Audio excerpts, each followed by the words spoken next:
If you feel like you're doing everything right and still running out of month before you run out of money, you aren't crazy, you're just paying attention. Right now, the American economy is a dead man walking. We're told the stock market is at an all-time high, but your bank account is telling you a different story. We aren't living through an economic boom. We're living through history's largest buy now, pay later scheme. And the bill? It just hit the doormat. If you look at the headlines, life is a party. The Federal Reserve says inflation is cooling. The S&P 500 is breaking records, and corporate America is trying to convince us that steak nuggets are the pinnacle of human achievement. On the surface, the engine is roaring, but if you look under the hood, the parts are held together with duct tape and high-interest hope. While the media is busy debating the latest political drama or whether Tucker Carlson's hair is a scientific mystery, a credit crisis is bubbling that nobody, literally nobody, is willing to address. We've entered an era where we're financing the vibes. We aren't growing wealth, we're just getting better at hiding the debt. And it starts at the very top with a government that has forgotten how to say no. Let's talk about the world's biggest spender, the US government. We've officially crossed $38 trillion in national debt. Now, trillion is a number so big our brains can't even process it. So let me give you a number you can understand. 1 trillion. That is what the United States now pays every single year just in interest. Think about that. We're spending more to service our debt than we spend on our entire national defense, more than we spend on veterans' benefits, more than we spend on the very programs designed to keep the economy stable.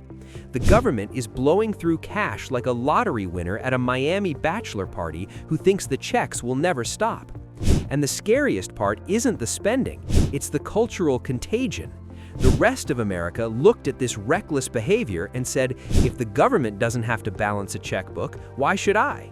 This monkey see, monkey do economics has led to a record $18.6 trillion in total household debt.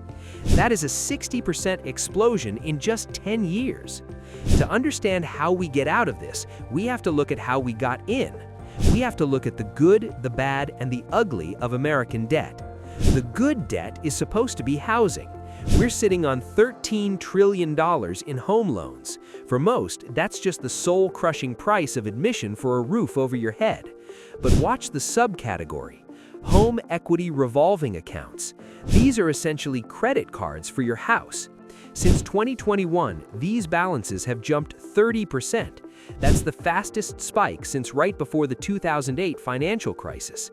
People aren't just living in their homes anymore, they're eating them, borrowing against their equity just to maintain a lifestyle their salaries can no longer fund. Then we move into the bad debt, student loans. It's the ultimate American trap. We've created a system where we hand 18-year-olds a blank check with no credit history and no financial literacy. Because the money is guaranteed by the government, colleges have no reason to be efficient. Since 1983, tuition has skyrocketed 700%. That's not inflation, that's a shakedown. It has far outpaced wages and housing costs. We now have $1.7 trillion in student debt, and the cracks are turning into canyons.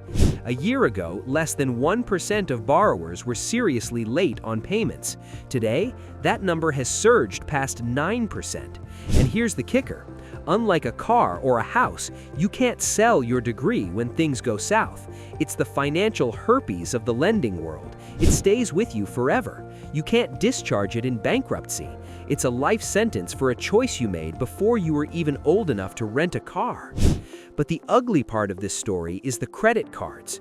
We've officially topped $1 trillion in credit card debt. To put that in perspective, Americans have added more credit card debt in the last 4 years than they did in the entire decade following the 2008 crash.